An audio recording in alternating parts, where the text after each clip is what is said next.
So now, Dr. Rajdeep, I'm hand over. So Dr. Rajdeep will continue the second session. No, Dr. Rajesh. Dr. Okay. Okay. Thank you very much, Dr. Pankaj. So now I would like to request Dr. Rajesh Ramaswamy, the Assistant Professor of the department, to proceed with the second session. Over to you, sir. Thank you very much, Rajdeep sir. Good afternoon, dignitaries, resource person, peer reviewer, participant, ladies and gentlemen. So this is Dr. Rajesh Ramaswamy, Assistant Professor, Department of Tourism and Hospitality Management, Mizoram University. At the outset, I would like to welcome you all on behalf of Department of Tourism and Hospitality Management, Mizoram University to this faculty development program. So during this second technical session, our Honorable Resource Person, Professor R.K. Mohanty, is going to deliberate on topic called Heritage and Society. It gives me immense pleasure and great privilege to present our resource person resume. Professor R.K. Mohanty is one of the renowned sociologists in our country. He is now working as professor and head department of sociology, Mizoram University Aizawl. Formerly, Professor R.K. Mohanty was in Odisha Education Service since 1987.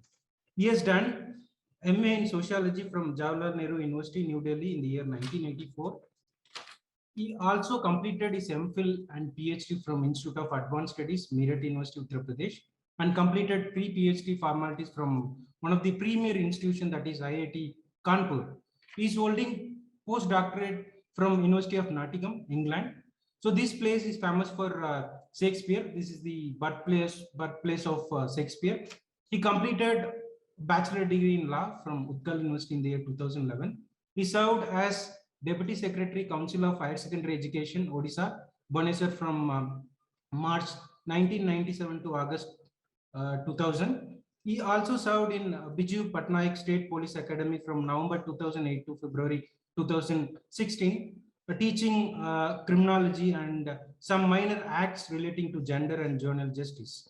Prior to joining Biju Patnaik State Police Academy, he was founder head PG Department of Sociology, Ravinshaw University, Cuttack. He has 8 books to his credit, out of which one on police in India and other on criminology, and several articles published in journals of national and international repute. He prepared training manual on right to information. He acts as a consultant. With World Vision International, United Nations Children Fund, United Nations Development Fund, World Food Program, Action Aid, and Department for International Development. With these few words, I request our Honorable Resource Person to take over this session. Over to you, sir.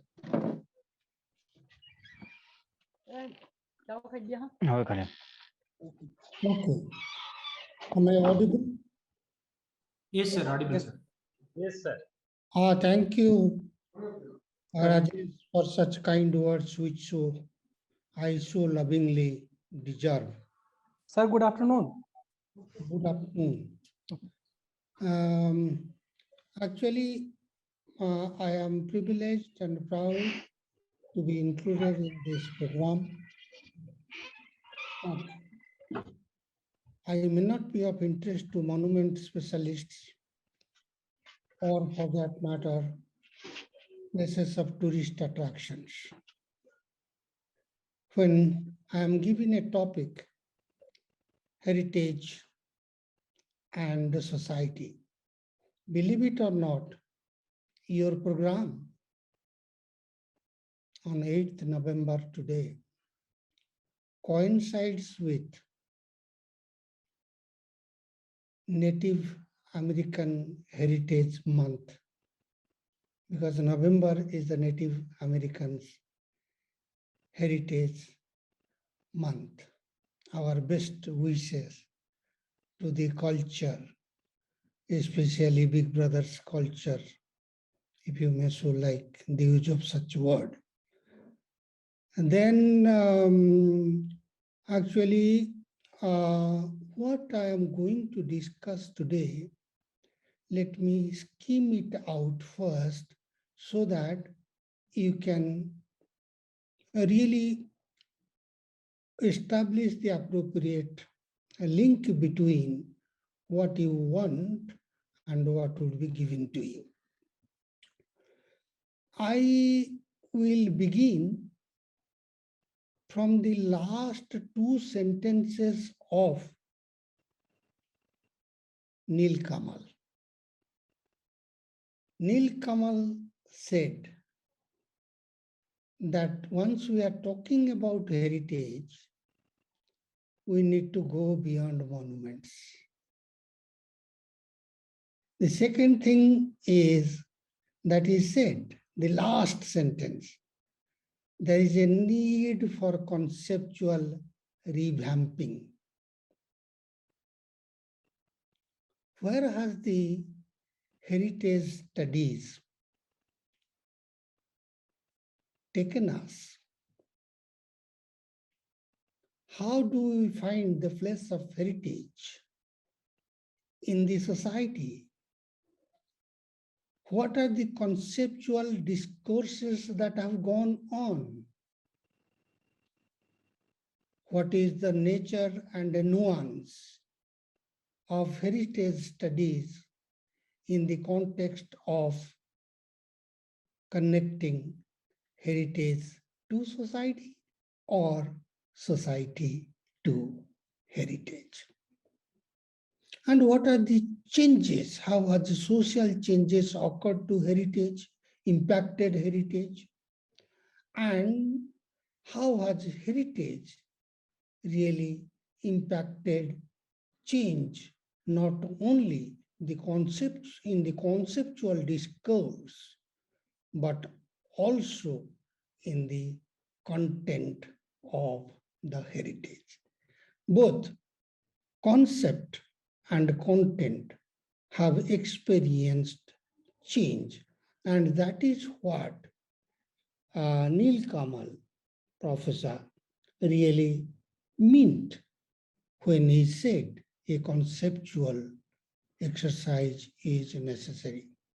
My lecture today, beyond monuments, as he rightly said, hence shall be more abstract, because I'll be dealing with only intangible aspects of the culture, and probably which is the most important and the need of the hour today.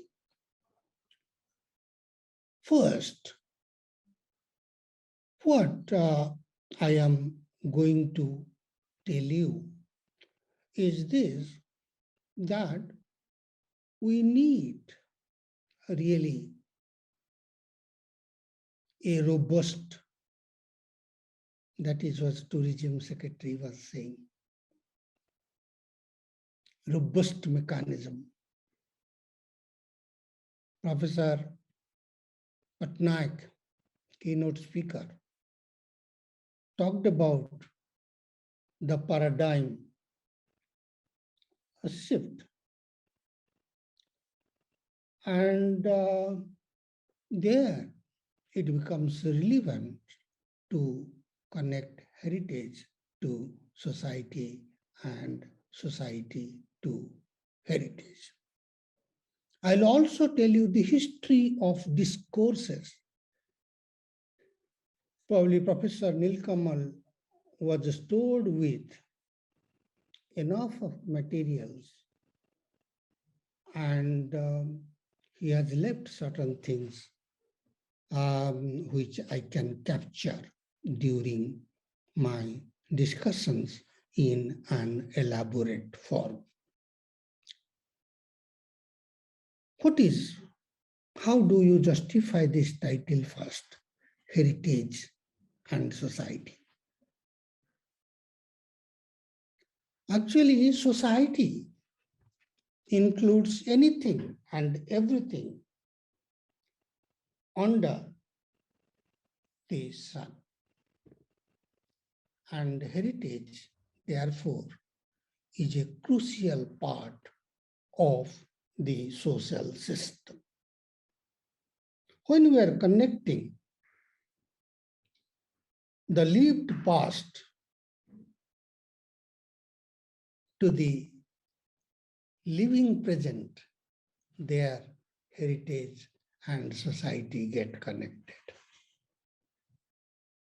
Connecting lived past to the living present is the real connecting line or cementing force between society and heritage. What is society? I told you that my lecture would be fully abstract, conceptual, because further concrete things can be discussed in subsequent sessions as has been programmed very well. I'm happy that I am fitted during the first day. There was some urgency and there was some need for me also.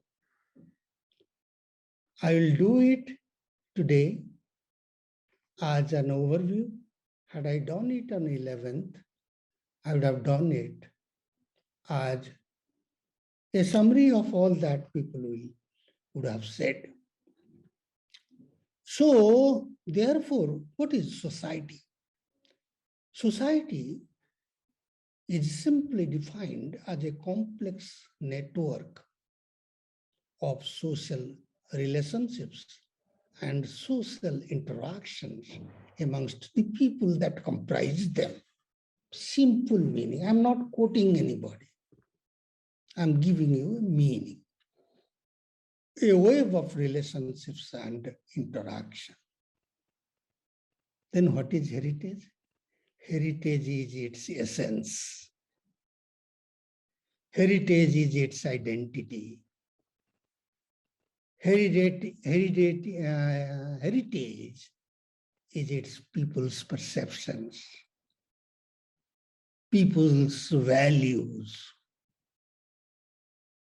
So, Neil Kamal was right in suggesting that there has been a paradigm shift from conservation to sustainable preservation and use of both tangible and intangible heritage. So you are talking about the management. What is management? When you talk about heritage, I'll give you a simple meaning. How will you understand the management that we are talking about in the context of connecting society and heritage? Management here would mean to look forward to the future of the valued past. Simple. The future of the past is looking forward to it would be the management, conservation, preservation, restoration, whatever that you are trying to talk about. Then, what do you talk about when you talk about potentiality? What is the meaning of that? You are talking, all of you are talking about so far about potentiality. Potentiality is to be appropriately trapped because potentiality can terminate in sustainability through appropriate use and understanding its usability. So potential, therefore, is to drag the use and usability of the valued past, if not heritage, that we are trying to talk about. So now come to the question. When you talk about society and heritage interrelationships. Can you really go beyond monuments, arts, architecture, places of tourist importance, or what you see in the other side of the fence on your visit to a museum? Yes, it is. A time has come with this question. What you find today is heritage is an old issue, but a new challenge. Tangibility is not a problem. Tangible heritage is not a problem, I tell you. I caution you. There's a lot of money, lot of grants, lot of governments, lot of people, lot of stakeholders, lot of thinking, lot of thought. But who is bothering about the heritage of the people at the local level, at the countryside, at the forest dwellers? That becomes extremely important and has come out to be an increasing challenge. Declaration of World Heritage is important, where cultural elements must be given due importance in that sense. So what I am trying to tell you is this, that till the end of 20th century, basically, French Revolution, Industrial Revolution, Renaissance, so on, so forth, that people have talked about so far, including Professor Neil Kamal.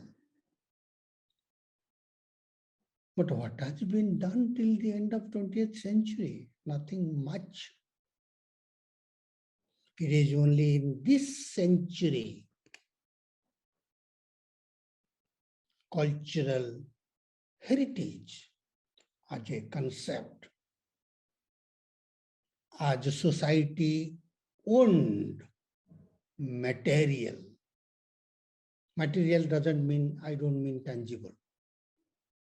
Value, I use here in material sense.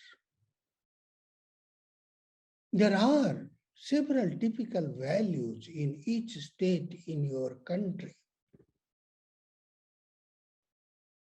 Something found here, something not found there.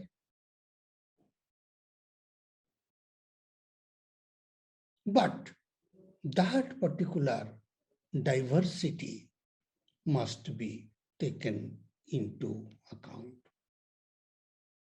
Therefore, Athens Charter of 1931 did not help much,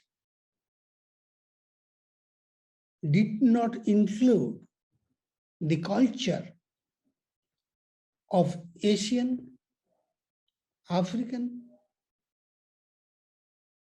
Latin American, and also the South American culture into account. Because all the people that comprised there as members or countries, they were typically from Europe. They were typically, basically from Europe. UNESCO, that convention Neil Kamal was talking about, really brought this paradigm shift. Paradigm shift by including intangible heritage into the framework. So therefore, cultural heritage included not only the tangible heritage, but also emphasis was given. In 1979, such process really started in France, of course, France, when their Minister of Culture understood that can we really go beyond the monuments? Can we talk really about the society? And there, what he tried to suggest, I am quoting the French Minister of Culture, who, just a second, say, I read the quotation. You know, he went on to argue. He gave a beautiful quotation.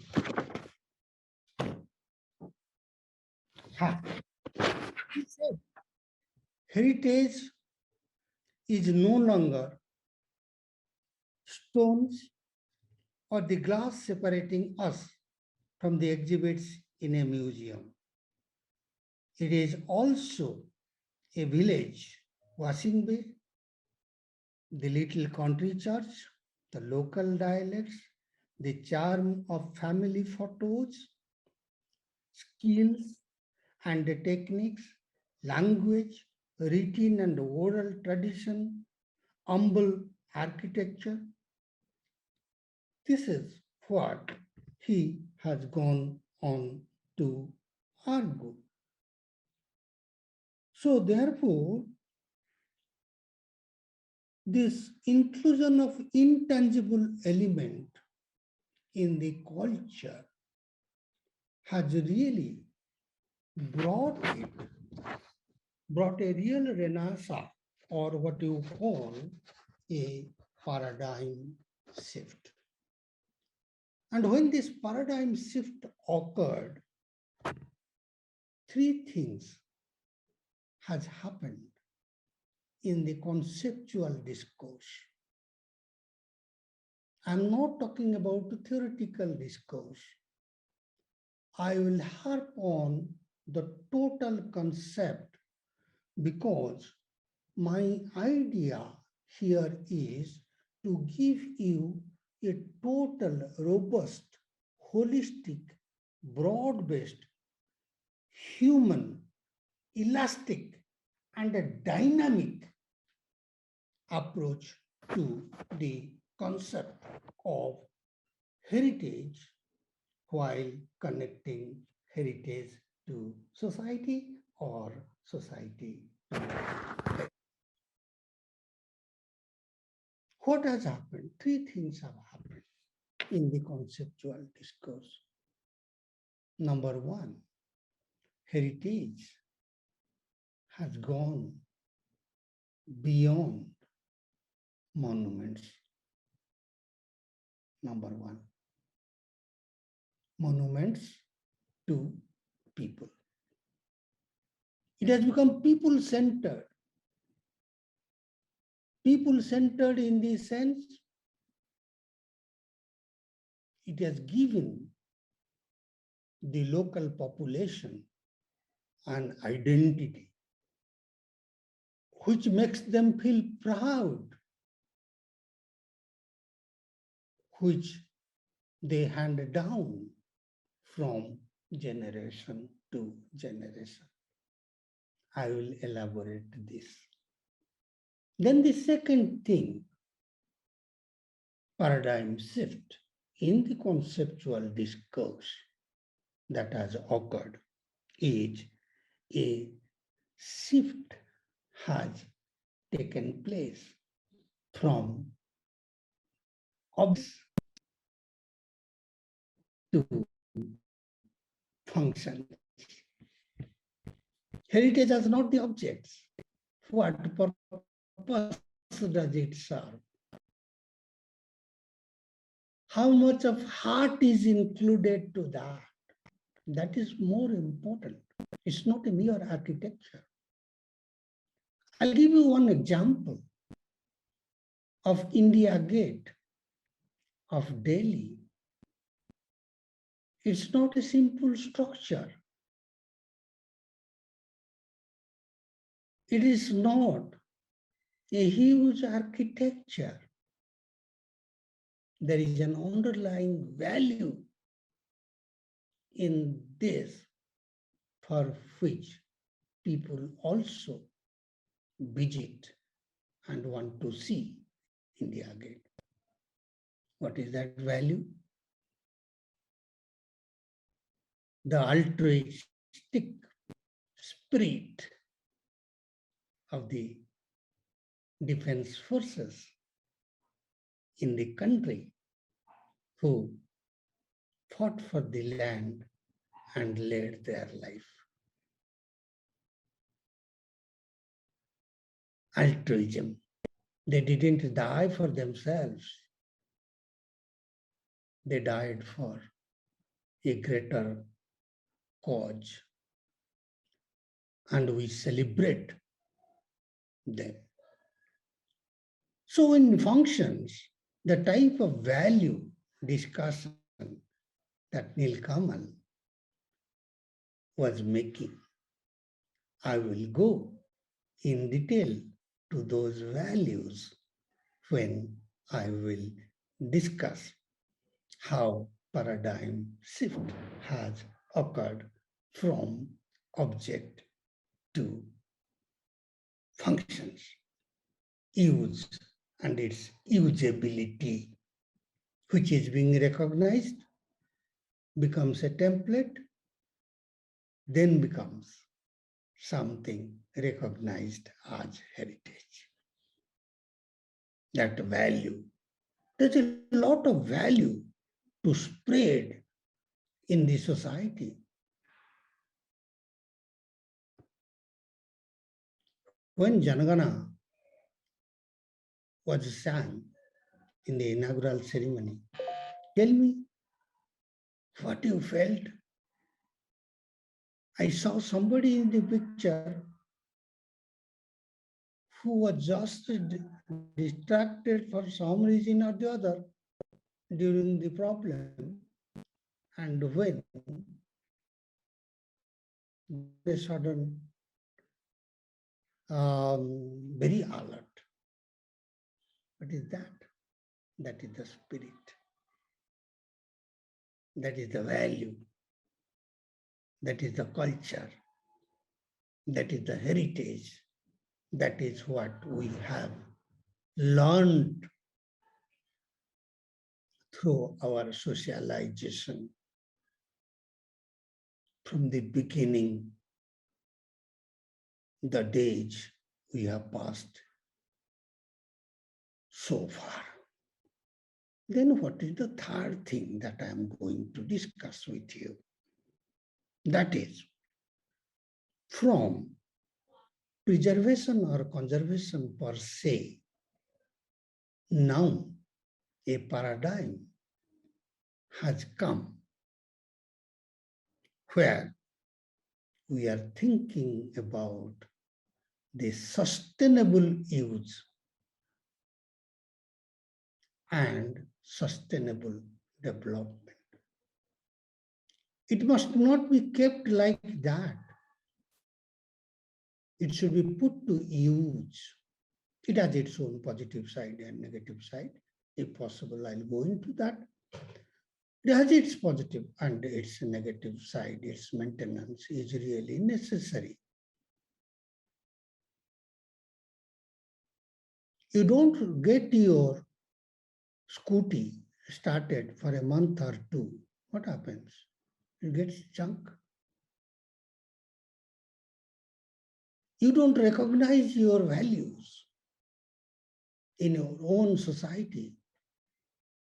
You are not tolerant to the values in other society.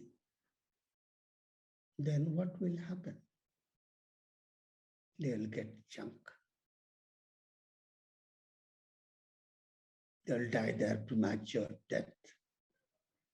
Under such circumstances, the societal value system, how people take their heritage, how people carry forward the use and usability of their heritage become extremely important in terms of their values, their customs, their traditions, their ways of doing things, their food habits and song, music, craft, so on and so forth. From my discussion, I don't discard monuments from heritage. I am not discarding. I am not discarding monuments from heritage, but I am saying that a holistic perspective would be necessary and is warranted when you talk about this particular thing. Before that, before I go on to further details of the thing that I'm going to discuss, I'm going to ask Rajesh to please clarify the first table for clarification. Yes, it is there. So you can make it full. You can make it full. Yes, no, this one. Make it full. Now, what are the characteristic distinctions between society, culture on the one hand and heritage on the other? This is the first conceptual exercise that we are interested in making before we go to discuss the paradigm shift or the transition from monument to people, from object to function, from conservation to sustainable use. Let us first of all try to clarify this. When you talk about society and culture, it basically means the communities, the religion, the region, the ideas. You can make it bigger. Industry is bit is growing, not that much, but slowly it's getting on wheels. Let's see. Hotels are been open and This is created it by. will take another 6 or 7 months. Mayfair is now Deepak Kishore, participant Deepak Kishore, can you please mute yourself? Now there's Participant ITC Deepak welcome has Kishore, opened please in can you hotel mute yourself? recently, last week or 1st of October. Deepak Kishore. Yes, the addition. Thank you. Okay. So this is how you try to understand the difference between society and culture at the characteristic level. When you talk about heritage, it talks about the aspects of culture which are inherited to the present and which will be preserved for the future. Prone to change, not that much subject to change. Created by people, and heritage is inheritance of culture to the present and future generations. And this one is society and culture created on the present identities, but heritage provides you identity. So this is the basic conceptual thing, but there is a you can close it. There is a close interconnection between, Rajesh, you close it.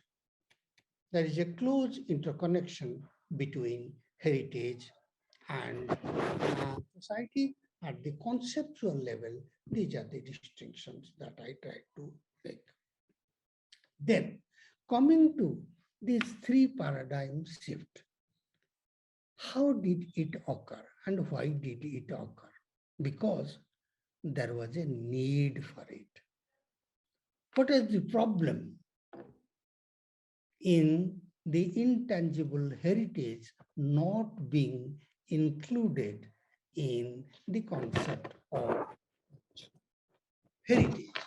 That is a part of the history we really try to discuss in some form or the other.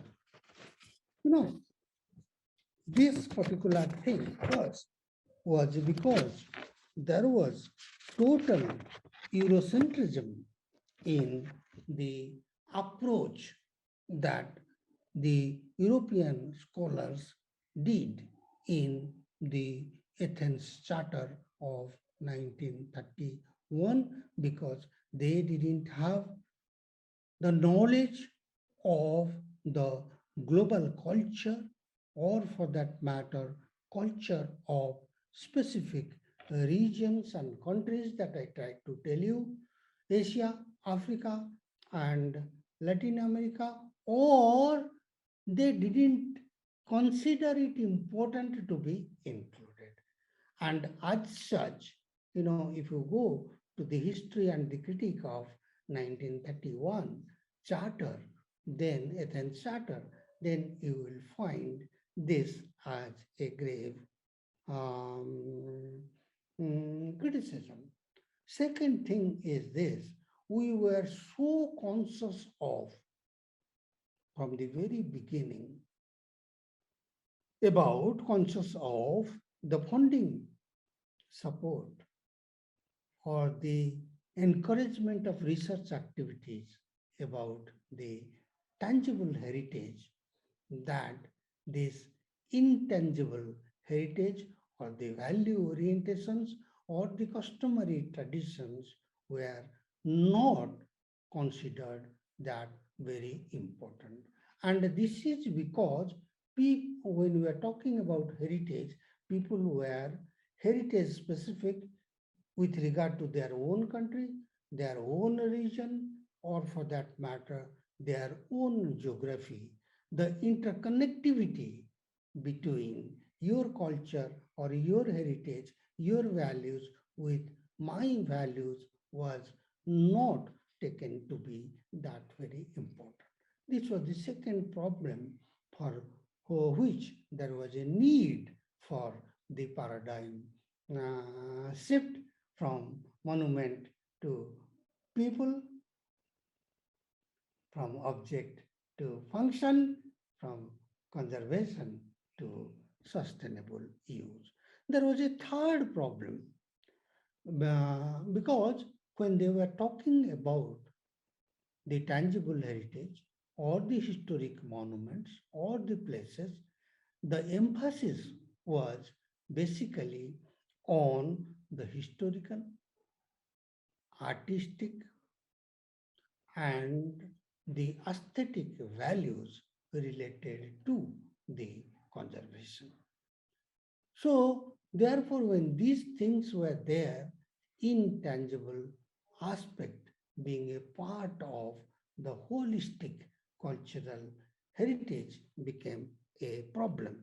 Then there was also economic interest as to tourist attractions, which places, which monuments, which sites, which crafts, which areas, which architecture, which art can have greater tourist potential. If all these four aspects were important, then probably the value system, the culture of the society tend obviously to be ignored. In that sense, France, thanks to the Minister of Culture of France to have thought about it first in 1979, then this was also reiterated by the then President of France, as a result of which some beginning in some form or the other was made. Now, let us come to discuss the first point that I wanted to elaborate. What is the first point? First point is there is a conceptual change, revamping, where the discourse has shifted from the monument to temple, because it has brought several things together when UNESCO in 2003 first came forward with cultural heritage being divided into tangible and intangible heritage. With that, a broad definition came forward of the cultural heritage, which has its own social context. Because when you talk of values, it is largely a meaning attached to it. A meaning attached to it. An identity is attached to it. You give your heart to this. You feel draw close to such a type of concept. So it became very broad, under which it included, number one, the spatial context, that is, in relation to the place, leisure, and tourism, the values. Then as a historical reality, then as a literary place, you cannot believe the total house of Shakespeare in England is now a beautiful library. If you go to the British Library, in one corner of a room, you will find the chair and table in which Karl Marx was writing his documents, which was published as Das Kapital. It's not the table that is important. The value, the recognition of the person, the sentiment that is attached to it is more important, for which it has been there. So when you talk of the culture or the values, then how do you recognize the values? That is very important. Recognize the values. Because values are something which are not tangible. And also it is something which you cannot see yourself. And you also cannot feel it largely. Why? You can feel a value only when it is violated. You can feel its strength, the moral pressure on you, if your values are being violated. There was one student in this department so far who resorted to malpractice. Only one student. I don't know how it happened, and it caught my eye. I got hold of him, took him outside, and that boy was smart enough also to argue with me. I said, "You bend down." Then he bent down. When he bent down, his cross symbol in a neck ring came out.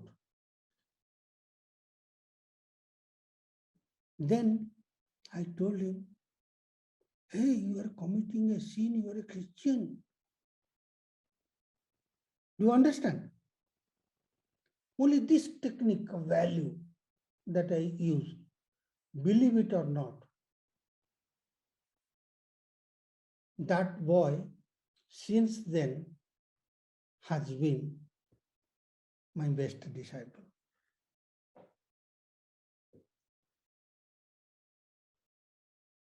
You know,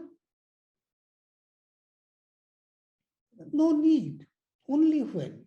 So the value is felt like that, which we really feel very proud. And each culture has its own values in that sense. So value bounces back when it is violated or somebody causes some harm in the society. The temples in Bangladesh, Hindu temples in Bangladesh, Afghanistan, Pakistan, being devastated. What do you find? Why? Is it because of animosity or enmity between Hindu and Muslim? No. The heritage of a Hindu must not be preserved in a Muslim territory. So that it is handed down from generation to generation. No, future generation will not see this. Difficult heritage. Somebody was asking. There's a concept called dark heritage also. This is dark heritage in that particular sense. So if it becomes people-centric, then, or holistic, how many types of heritage that you find today in the conceptual discourse, believe it or not. Heritage or cultural heritage in particular, because we are talking about heritage and society.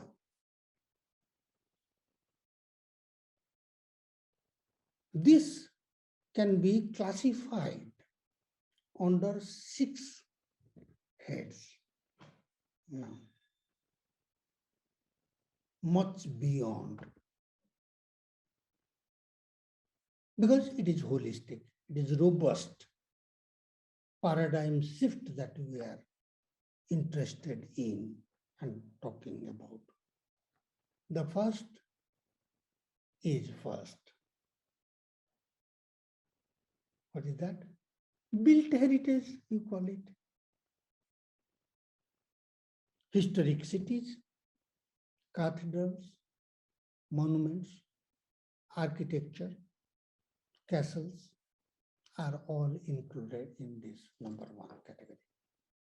Number 2, Neil Kamal was talking about living heritage. This is a new concept under heritage studies now. There are a lot of literature on living heritage.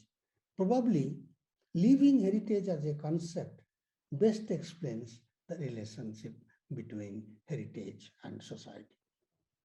People, fashions, food, customs. In Mizo society, there are 2 people-centric living cultural heritage which they are very proud of and which is also worth emulating. Klongmaina is a concept which means altruism. They value it to the best and come to the need and help of people. So this heritage concept, Klongmaina, makes Mijos benevolent, tolerant, disciplined in that particular sense. There is also another concept. I'm talking about the people's centric thing. Sem dum dum abil thi. You know, I like this one very much. And probably this particular concept is found in almost all cultures and all religions.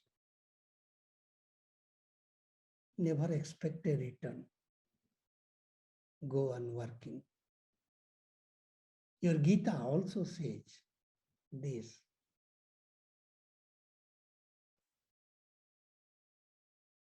But Quran also says this.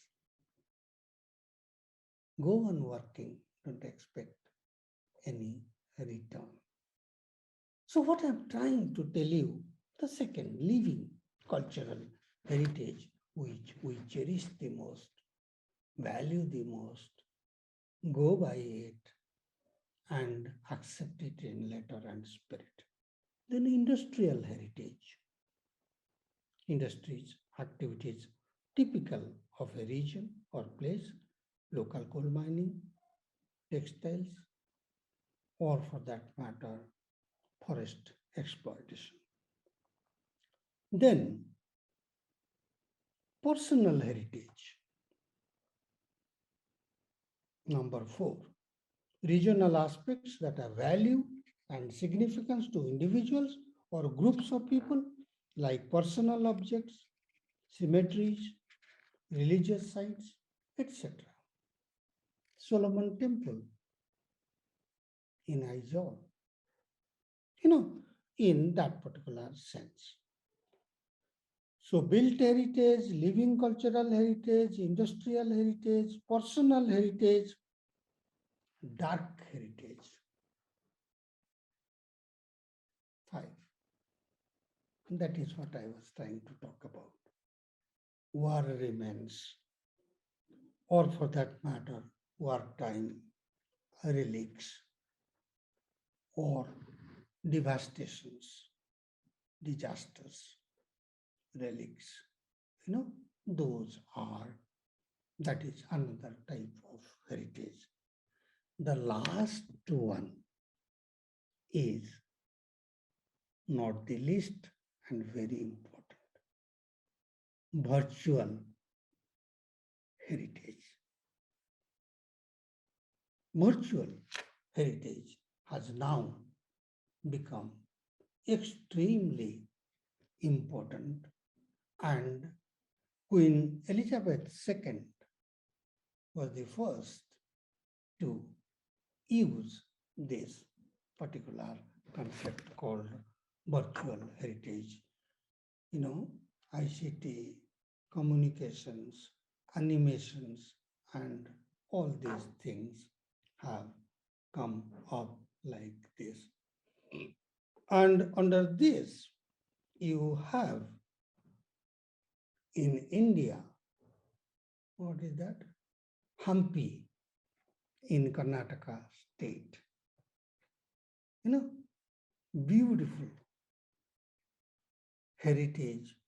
And I came to know by reading that this is the place where once upon a time gold was being sold in the streets.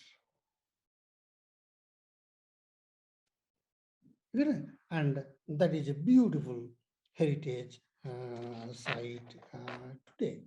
So therefore, when you talk about these nuances and these aspects, then probably we go more details about how the things have shifted from monuments to the people. So surviving the long-lasting cult of objects and monuments, dominant in heritage thinking thus far, heritage has finally re-emerged within a societal context as a human experience, a social construction, a testament to change rather than a symbol of material endurance. This is my first point. I have 3 points. Then the second one is, what is the time? I am there till 2:15, sir.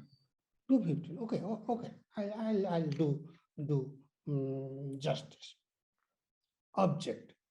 So in the conceptual discourse, what subsequently happened, the people or academia or the researchers, or for that matter, somewhere the stakeholders, they were divided into two groups. The paradigm shift, how it has occurred. Whether we should follow in heritage object-centric approach or function-centric approach. Those who try to talk about object-centric, they consider heritage as something independent of the people. That was a blunder,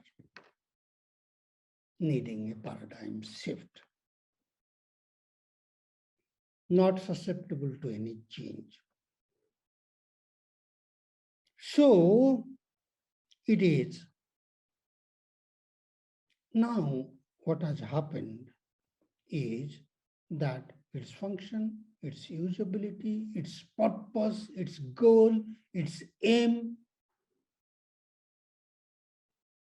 to be carried forward from the past to the present to the future must be seen, and that is the functional element. Let us elaborate a little bit more about object centrism and function centrism, because those of you who are doing research on heritage concept, please try to take note of the things that I'm saying so that you can add value to the conceptual discourse that you are undertaking in your PhD document or research document.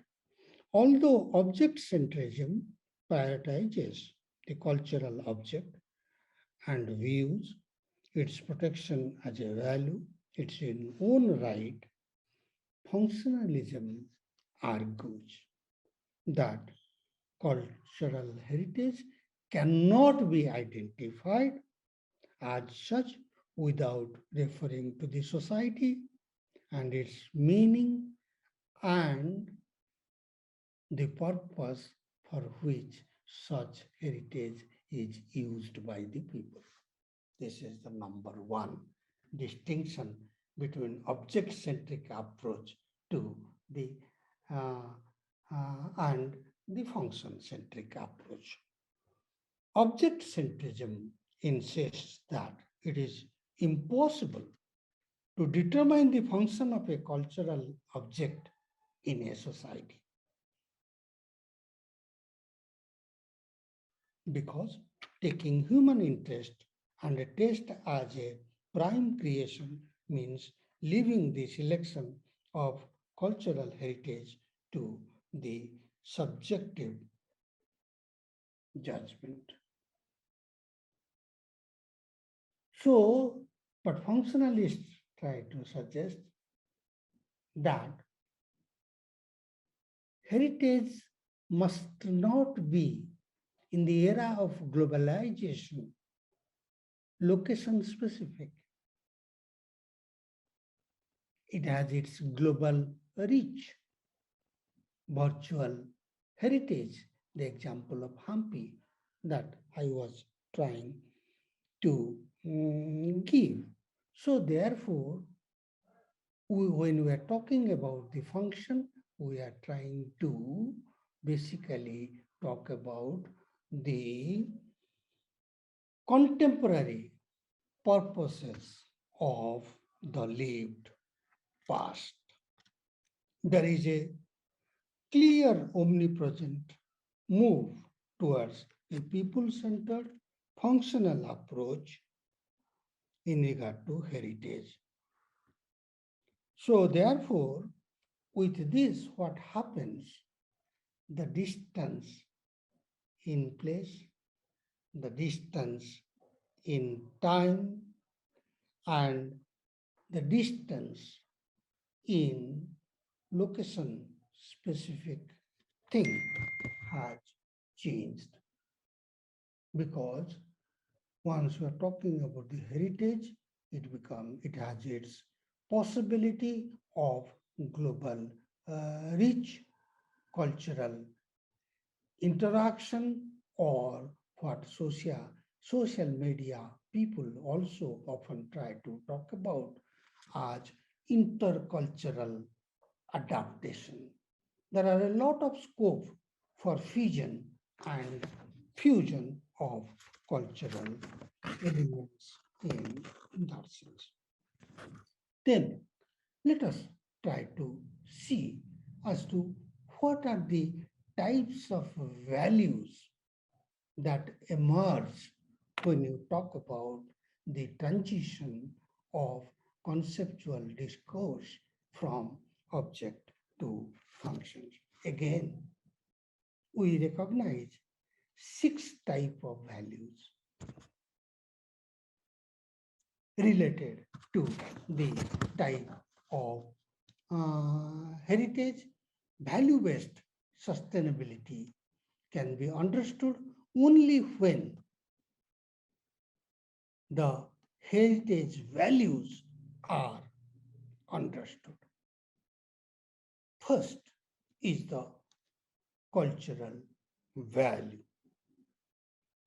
The historic environment helps define a sense of place and provides a context for everyday life. That is cultural value. Its appreciation and conservation fosters distinctiveness as local, regional, national, and even global levels. It reflects the roots of our society, what our ancestors have given us to sell and live. Sell means not economic sell. Sell means how to use it, value it, and get it recognized. Second is the educational and academic values. These are the major sources of information about our ancestors, the evaluation of the society they lived, and the characteristics of the past environment. This is the second type of value. Third is the economic value that we often try to talk about. Political economy, Professor Patnaik was trying to talk about. Heritage can make a significant contribution to economic development by encouraging tourism, by encouraging sale of the heritage products, and can support the viable communities by creating good environments where people will prefer to live and to work. Take the example of Khajuraho temple. Temple as such is important. What is its economic value? Not only the tourist attractions, but the local populations have their informal business around. They tend to survive. There will be a beetle shop, tea shop owner, Pizza Hut, or KFC around, or a restaurant, or a auto stand, isn't it? And under such circumstances, you know how it spreads its values towards meeting the economic interest. Then it has its resource value. What is the resource value? They are so beautifully built. So much of hard work and money have been spent. Therefore, this resource value is maintained by carrying forward its maintenance and restoration rather than building or constructing a new one. Because a new one of the same type may not have the same texture or same structure or same architecture or same acceptance as the old one. Do you understand, Rajesh? That is what has its resource value in that sense. It has its recreational value where you people's interest, tourism and hospitality really come in as a leisure time activity, as a place or as something important for enjoyment, recreation, being places of tourist attractions, or you like and visit those places. Then it has the final sixth one is what you call is the aesthetic value. Beauty never dies. You continue to recognize the Khajuraho temple, its beauty and its architecture in Madhya Pradesh, and that one, Rajarani temple in Odisha's Bhubaneswar. Yeah, on matching the aesthetic type of value. Vice Chancellor was telling about the Chai Chai dance, the bamboo dance. Beautiful. It has also its heritage recognition, as all of you are aware in that sense. So, when you talk about values, you talk about 6 types of values. Cultural values, educational and academic values, economic values, resource values, recreational values, and aesthetic values. And accordingly, what do you understand from these functionalities or the purposabilities, or for that matter, its use or goals? You try to simply suggest if it is functional, if it is useful, then the basic implication is the infinity of the past. That is heritage. Infinity of the past. So when we summarize the conceptual paradigm shift from object to function while connecting heritage and society, we basically talk about the infinity of the past.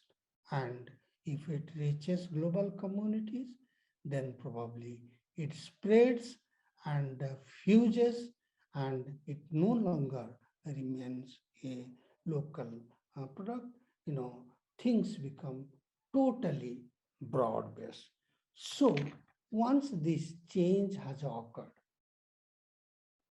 how has it occurred? How has it occurred? To what it has occurred? Under what parameters? Rajesh, you now present the second table. I'll tell you the characteristic changes that have taken place. Broad trends in change of cultural heritage discourse. In the definition of heritage, you find from monuments to landscape. 2, from buildings to urban areas. From sites to historic environment and cultural heritage. This is the definitional aspect as to how conceptual shift has taken place. Then the role of heritage in society. Second parameter. Under this, the changes are from national unity to respect for cultural diversity. Generate revenue from visitors, which you so lovingly called tourists. Wider economic benefits and social benefits has been the paradigm shift from simple generate revenue from visitors. Then decisions, who take decisions? The state. Now, several communities are given the responsibility of local heritage resource management. So to region and locality. And earlier, it was authoritarian. Now, there is a decentralization and a participation in what you call decision taking about heritage management. Who were there? The planners, the architects, the funding agency, and they had their own ways of dealing with things, which was more top down, because whatever they decided and planned, on the basis of that were maintained. But now local communities know as to how they can be preserved, used, and conserved. And accordingly, therefore, it has now a bottom-up approach with regard to that. Then professionals, experts, now they are called facilitators. Single discipline, buildings and archaeology. Now, every social science discipline, management, commerce, they have tried to enter into the sustainable use and looking at its nature and nuances. Significance. It is simply old, but it is industrial heritage, post-war buildings. In Birmingham, one industry has been shifted to a social home where old age care is being taken, persons with disability, children suffering from abuse, orphans, they are being taken care of, several lots of things. So then monocultural. Now heritage is multicultural. Narrow range of values. Now we have wide range of values. Interpretation, it is export-led, now it is community-led. It is heritage sector, now we call it environmental sector. Discrete conservation was the practice, now integrated conservation. All stakeholders, they really come in with a baseline and the works are done. And there is a technical research now with the value system coming in, then more of philosophical research is being carried forward in that particular sense. Now, the third one, conservation to sustainable preservation is the next. Several challenges have been told. Now, this is possible only if we can extend conservation beyond the individual. Rajesh, you can close it. Beyond the individual to the group, beyond the building to the street, or beyond the person to the habitat. The resource challenge is also very important. If more of money can be geared up, then the otherwise ignored value aspect can really be taken care of. And most importantly, what is to be explored is the catalytic value of heritage for larger economic development in the society, larger economic development in the society. So that is now, therefore, a new terminology has come called heritage industry.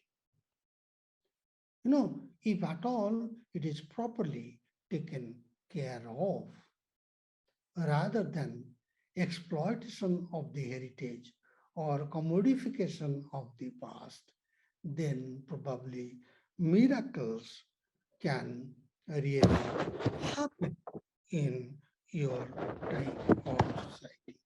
Now, you find that cultural heritage is being used in multifarious and various ways beyond being a place of tourist attraction in that sense.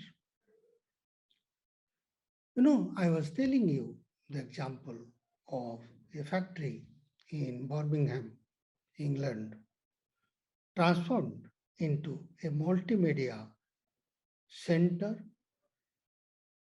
a home for social work practice, and has employed 300 people to take care of them. Similarly, the Japanese agency has brought out a detailed guideline as to how the value system in the society can be taken care of. No, Japanese have a concept called harakiri. Anybody knowing about harakiri? Harakiri is the practice where, if at all, it's very customary in Japan, where if at all a person is dishonored in the society, then he has to quit this world. he has to destroy himself by preferring self-destruction or suicide. So what I am trying to tell you is this, that Japanese society has also its own agency of cultural affairs, and probably the guidelines prepared is worth emulating at a global level, and this economic dimension of this particular thing has been really very, very taken care of. Then Australian Jazz Museum, a caring environment has been created. It's not a mere museum as such. A caring environment benefiting the individuals who engage with it by meeting the needs necessary to support the mental, emotional, physical, and social well-being of the inmates and the volunteers who work for it. And when you talk about the indigeneity of the heritage, probably the most prominent indigeneity, you understand, the place identity, the original people with their own originality of the heritage. What they try to do when you talk about this, probably world rock art found in every country, every region in some form or the other, so that you see, because sometimes the indigenous people take their rock art as a sacred, as something very sacred. They sometimes worship it, their beliefs and rituals or practices surround that, and therefore it becomes extremely important in that sense.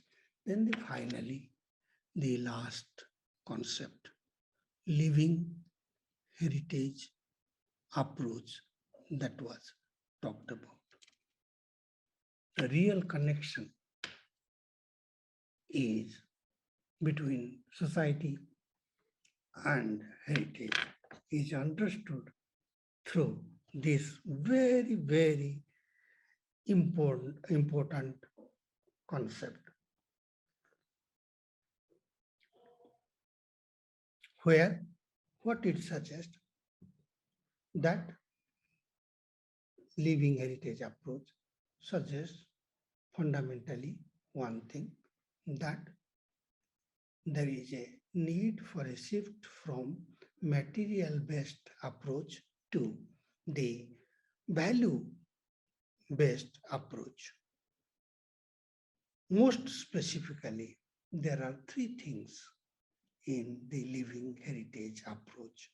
First, the power in the conservation process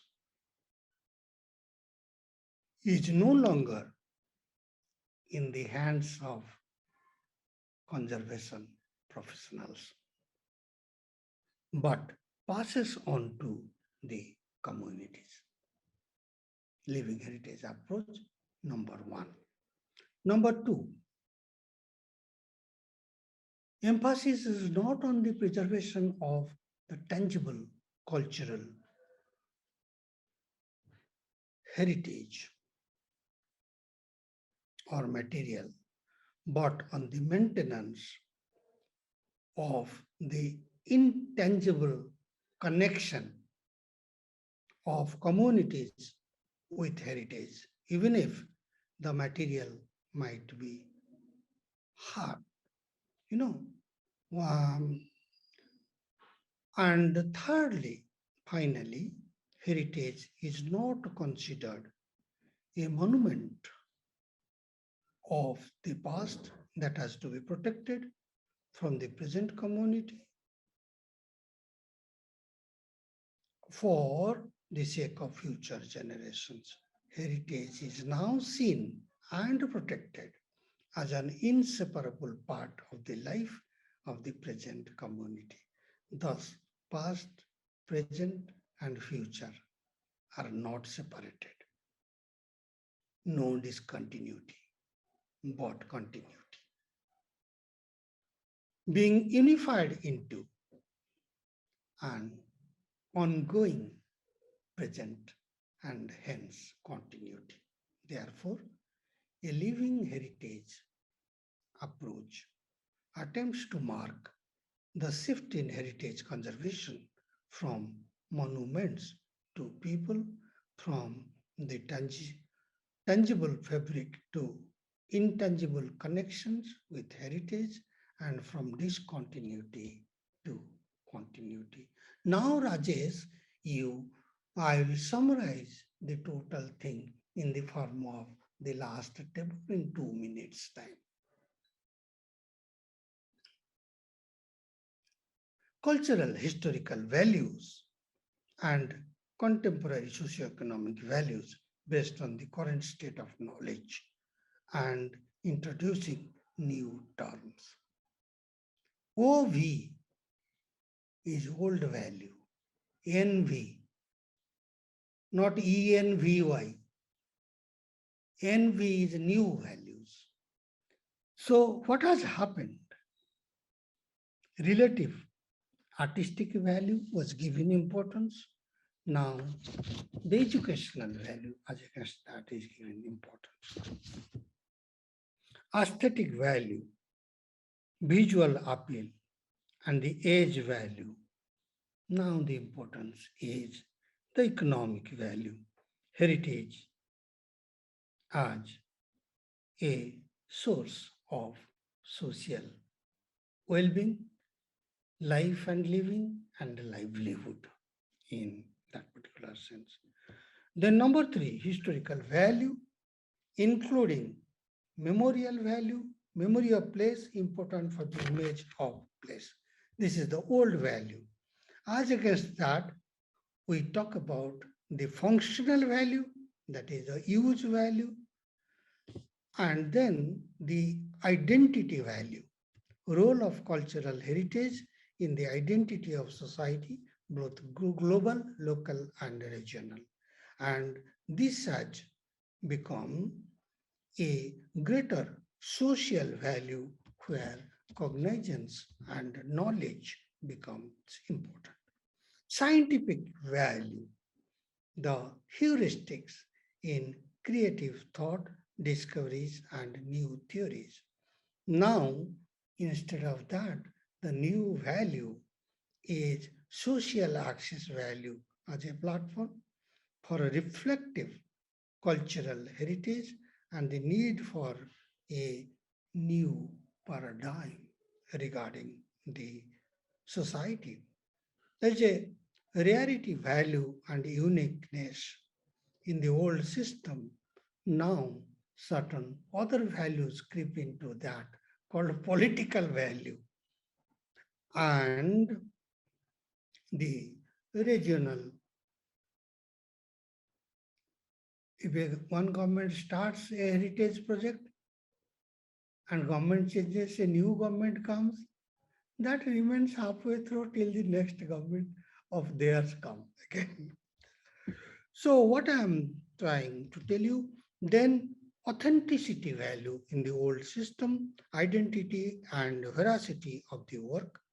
Now, instead of that, we talk about operational value, usefulness of record to its creator and receiver in current operations, also called the administrative value. Then the integrating, unifying value in the old system, fostering the reflective capacity of society. Innovative participatory approaches then comes. In the new value, it is situational value, influences on the evaluations of tourism. Then associative symbolic value, cultural, political, sacred, spiritual value. Now we talk about the financial value, which is called value of value. And the last one is the creative value. The work of human creative genius, artistic and technical. Now we talk about the potential value, the concept that I began with, potential management, society, and heritage. I will end my talk with two quotations from APJ Abdul Kalam and Dalai Lama. You know, Abdul Kalam said, we will be remembered only if we give to our younger generation a prosperous and safe India, resulting out of economic prosperity, coupled with civilizational heritage.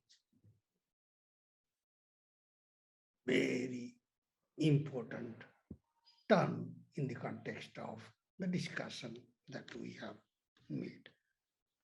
Dalai Lama speaks about his responsibility. My responsibility is to save Tibet, to protect its ancient cultural heritage. Thank you very much. Yes, sir. Due to paucity of time, we are not able to take your questions, participants. You can send your questions to our WhatsApp group. We'll try to share that question to our resource person and get response to your questions. Very good afternoon, distinguished dignitaries, resource person, peer reviewer, participant, and ladies and gentlemen. I deem it great honor and privilege to propose this vote of thanks on behalf of Department of Tourism and Hospitality Management, Mizoram University. First and foremost, I would like to thank our Honorable Resource Person, Professor R.K. Mohanty, renowned sociologist, who despite his busy schedule has found time to discuss, deliberate, and interact with us on length and breadth of the topic, that is society and heritage. Thank you very much, sir. We are grateful to AICT Atal for giving us opportunity to organize such a wonderful faculty development program. Next, I would like to thank our participants for your cooperation in making such a technical session very lively, even though we have taxed very hardly on you by taking more time. Last but not least, I thank our peer reviewer, faculty members, office staff, and university authorities, student committee, who are directly or indirectly supported to conduct this technical session very successfully. Once again, I thank you all. Dear participant, we'll break for lunch for 45 minutes. Yes, sir. Sir, please tell me, sir. Mohanty, sir. No, I'm trying to check if at all any question. Yes, sir. Okay, I'll do it. Okay, I'll Yeah. do it. Yes, sir. I've asked our participant to post their question in our WhatsApp group so that So that we'll. you forward it to me, I'll do it. Yes, sir. Yes, sir. I'll talk to your HOD and this. Yes, sir. Yes, sir. Thank you, sir. And dear participant, we'll break for lunch now, and please join us at 2:50 p.m. Thank you very much.